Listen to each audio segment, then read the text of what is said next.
नमस्कार, मयुरेश व्लॉगमध्ये तुमचे खूप खूप स्वागत आहे. आज आपण पाहणार आहोत की वटपौर्णिमा 2026 पूजेचा शुभमुहूर्त. यंदाही 3 रंग आहेत. शुभ रंग कोणते 3 रंग वापरू नयेत, त्याचबरोबर पूजेची तारीख, पूजेची शुभ वेळ, पूजेला काय काय साहित्य लागणार आहे आणि वटपौर्णिमेचे महत्त्व आणि या दिवशी कोणत्या चुका करायच्या नाही याची संपूर्ण माहिती तुम्हाला एकाच व्हिडिओमध्ये भेटणार आहे. चला तर मग व्हिडिओला सुरुवात करूया. वटपौर्णिमेचा पवित्र सण जो की सुवासिनी महिलांसाठी अतिशय खास आणि महत्त्वाचा असतो. तर यंदा 2026मध्ये वटपौर्णिमा ही 29 जून म्हणजे सोमवारी या दिवशी येत आहे. अखंड सौभाग्याची प्राप्ती व्हावी यासाठी वटपौर्णिमेचे व्रत हे केले जाते. या सणाला आपल्या हिंदू धर्मामध्ये अत्यंत महत्त्वाचे स्थान मानले जाते आणि ज्येष्ठ पौर्णिमेला दरवर्षी वटपौर्णिमा ही सण साजरा केला जातो. वटपौर्णिमा आपल्या सगळ्याच स्त्रियांना, सगळ्या महिलांना अतिशय आवडता सण असतो. कारण या दिवशी आपण अगदी नटून थटून वडाच्या झाडाची पूजा करत असतो. तर वटपौर्णिमेच्या दिवशी सौभाग्यवती स्त्रियांनी जर या रंगाच्या साडी नेसली तर 2 ते 3 रंग आहेत, त्या रंगाच्या जर तुम्ही साडी नेसून पूजा केली तर त्या पूजेचे फळ तुम्हाला दुप्पट मिळणार आहे आणि हे रंग आहेत ते अतिशय शुभ फळ देणारे असणार आहे. परंतु प्रत्येक रंगात मी तुम्हाला महत्त्व सांगेल आणि बघा, ज्यासोबत तुम्ही रंग शुभ फळ देत असतात त्याच्यासोबत काही रंग, जे 3 रंग आहेत, त्या 3 रंगाच्या साड्या तुम्ही नेसून पूजा केली तर तुम्हाला पूजेचे फळ मिळणार नाही, कारण ते अशुभ रंग आहेत असे मानले आहे. वटपौर्णिमेच्या दिवशी कुठले रंग घातल्याने आपल्याला काय फायदे होतात आणि जास्तीत जास्त सकारात्मक लहरी निर्माण होऊन पूजेचे आपल्याला संपूर्ण फळ कसं मिळेल. तर बघा मित्रमैत्रिणींनो, वटपौर्णिमेला आपण कोणत्या चुका आपल्या हातातून घडत असतात आणि कोणत्या चुका घडू नये यासाठी कटाक्षाने कोणती काळजी घ्यायची, तसेच वटपौर्णिमेचा शुभमुहूर्त कोणता ही संपूर्ण माहिती आता बघूया. तर बघा मैत्रिणींनो, 29 जूनला सोमवारी वटपौर्णिमा आलेली आहे. तर पूजेचा जो शुभमुहूर्त असणार आहे तो आहे 8:48 पासून ते 10:40 असणार आहे. अतिशय तो शुभमुहूर्त मानला गेला आहे. म्हणून शक्य असल्यास या शुभमुहूर्तावर पूजा करण्याचा जास्तीत जास्त प्रयत्न करा. जर या वेळेमध्ये तुम्हाला शक्य झाले नाही तर दिवशीचा राहुकाळ सोडून तुम्ही दिवसभरामध्ये कोणतीही पूजा करू शकता. परंतु ज्योतिषशास्त्रानुसार आपण कोणतीही पूजा किंवा सेवा ही जर शुभ मुहूर्तावर केली तर ती खूप जास्त पुण्यकारक मानलं जातं आणि म्हणून या शुभ मुहूर्तावरती पूजा करण्याचा प्रयत्न तुम्ही नक्की करा. आणि वटपौर्णिमेची पूजा तर आहेच, ती आपल्याला शक्यतो दुपारी 12च्या आतच करायची आहे. फार उशीर करून महिलांनी ही पूजा अजिबात करू नका, कारण काय करतो आहे की सगळं काम आवरून आपण शेवटी पूजा करतो, हे चुकीचं आहे. काही गोष्टी आपण त्या वेळच्या वेळेला केल्या पाहिजेत, तरच ते आपल्याला जास्त फायदा होतो आणि ते फलदायी होतं. तर बघा मैत्रिणींनो, आपण काय करतो, मस्त साडी वगैरे दागिने घालून वडाच्या झाडाची या दिवशी आपण पूजा करत असतो. पण आजकाल ही फॅशन आहे, पण याकडे जरा लक्ष दिलेच पाहिजे. कारण आपण आपली संस्कृती ही कोणती फॅशन करू नाही, तर त्याचं पावित्र्य राखून आपण ती संस्कृती आणि तो सण साजरे केला पाहिजे. तर बघा, वटसावित्री पौर्णिमेला शुभ रंग आहेत ते घातल्यामुळे आपल्याला लाभ होतो. आणि दुसरी गोष्ट म्हणजे दागिन्यांच्या बाबतीतसुद्धा तसेच आहे. मी तुम्हाला काही महत्त्वाचं सांगणार आहे. यासोबत बांगड्यासुद्धा कोणत्या घालायच्या, सौभाग्यवती स्त्रियांचे असे एक खूण असते, याबाबत आपल्याला काही नियम पाळायचे देखील आहेत. वटपौर्णिमेला आता कोणते रंग घालायचे आहेत आणि ते घातल्यामुळे सकारात्मक लहरी या जास्त प्रमाणात निर्माण होतात आणि पूजेचं फळ आपल्याला मिळत असतं. तर आता कोणते रंग घातल्यामुळे आपल्याला काय महत्त्वाचे लाभ होतात ते तुम्हाला आपण सांगणार आहोत. तर पहिला रंग जो आहे तो म्हणजे हिरवा रंग. देवीला आपण ओटी भरतो तेव्हा हिरव्या रंगाची साडी अर्पण करतो. हिरव्या रंगाचा चुडा, बांगड्या ज्या आहेत त्या आपण अर्पण करत असतो. वटपौर्णिमेच्या दिवशी जर महिलांनी हिरव्या रंगाची साडी नेसली तर तो सर्वोत्तम रंग मानला जातो आणि सगळ्यात उत्तम मानला जातो. म्हणून हिरवा रंग हा सौभाग्याचं प्रतीक आहे. हिरवा रंग हा आपल्या सुख समृद्धी प्रदान करतो. तर बघा, हिरव्या रंगाची साडी घातल्यामुळे आपल्याला आपले सौभाग्य जे आहे ते वाढतं.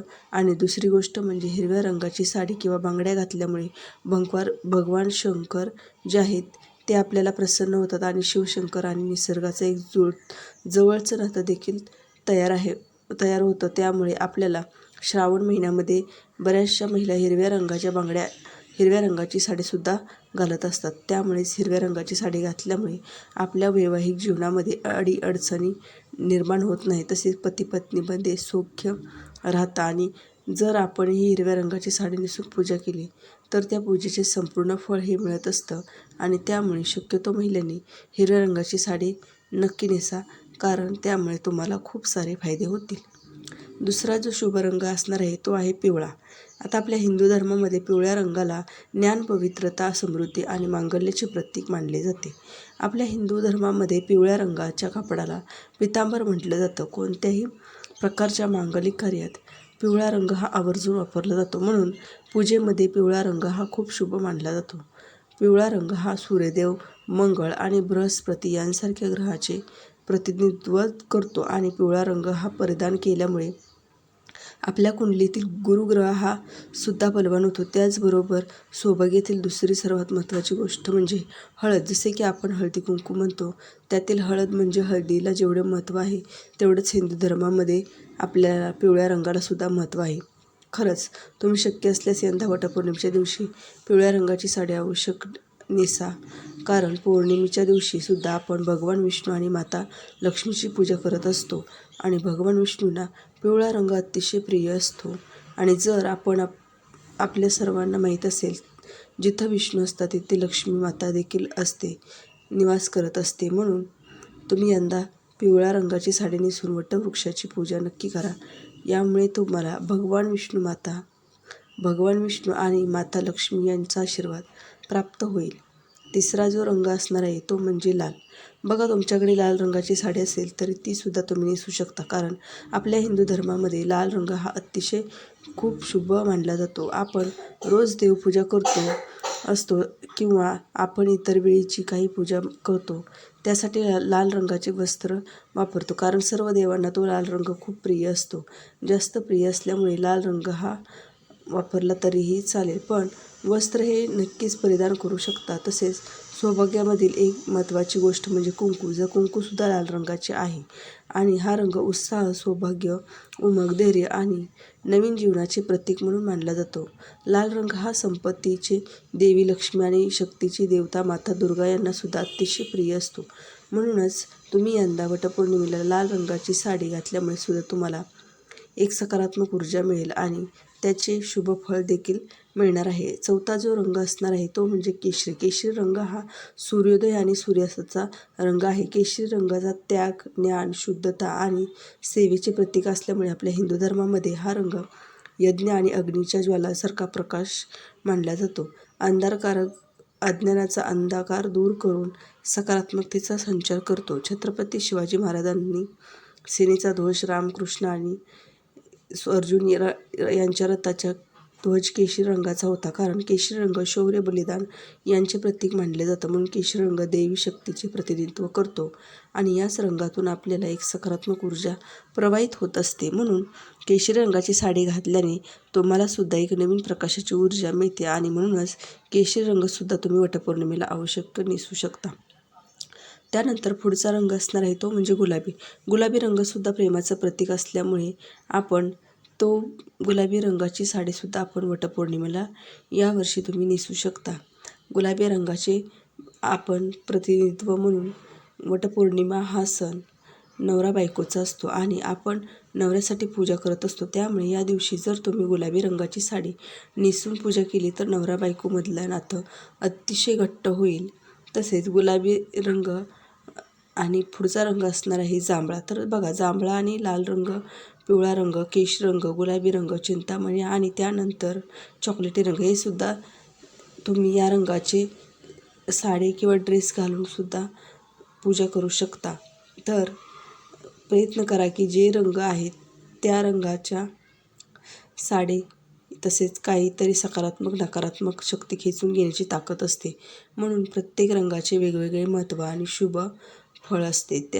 त्याचं कुठे ना कुठे आपल्यावर परिणाम होत असतो. आपण जे काही कपडे घालत असतो त्याचा आपल्या आयुष्यावर खूप मोठा परिणाम होतो. त्यामुळे नक्कीच तुम्ही हे रंग मी सांगितलेले आहेत ते तुम्ही वटपौर्णिमेच्या दिवशी वापरा. वटपौर्णिमेला कोणते शुभ आणि पवित्र रंग मानले जातात हे तुम्हाला समजलं असेल. आता आपण कोणत्या रंगाच्या साड्या ज्या आहेत त्या वटपौर्णिमेला नेसायच्या नाहीत, तर आपण सुवासन स्त्रियांना माहीत असणं अत्यंत गरजेचं आहे. पूजेच्या दिवशी शुभ दिवशी सणासुदी दिवशी आपण शक्यतो काळा, पांढरा आणि यासोबत अगदी डार्क निळा असे 3 रंग शक्यतो वापरणे टाळावे. बघा, पूजेमध्ये आपण काळा, पांढरा रंग आपण वापरत नसतो, कधीच वापरत नाही. कारण जो वटपौर्णिमेचा सण आहे तो या दिवशी या रंगांची साडी अजिबात घालायची नाही.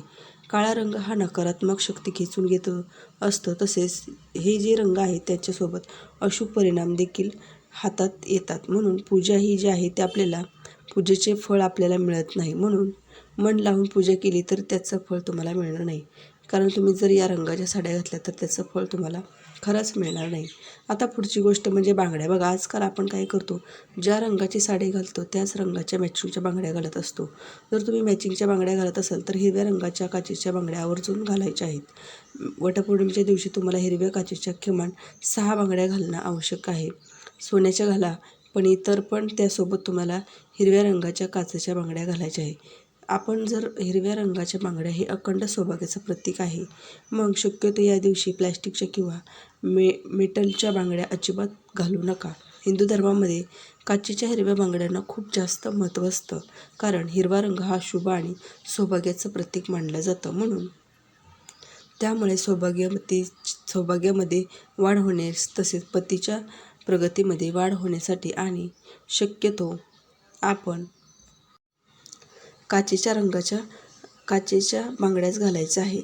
जास्तीत जास्त प्रयत्न करा. आणि टिकलीसुद्धा बघा, या दिवशी आपण पांढऱ्या रंगाची टिकली लावू नका. तसेच महिलांनी या दिवशी अजिबात चुका आपल्या हातातून होऊ देऊ नका. या चुकाचं नक्की पालन करा. आणि काही गोष्टी तुम्हाला या दिवशी कटाक्षाने देखील टाळायच्या आहेत. तसेच या दिवशी व्रत करताना कोणाशी वाईट बोलू नका, कोणाचा अपमान करू नका, कोणाशी खोटं बोलू नका. कारण हे व्रत जे आहे ते खूप जास्त पवित्र व्रत मानलं जातं. त्यामुळे व्रतामध्ये हे व्रत खूप शुभ फळ असतं.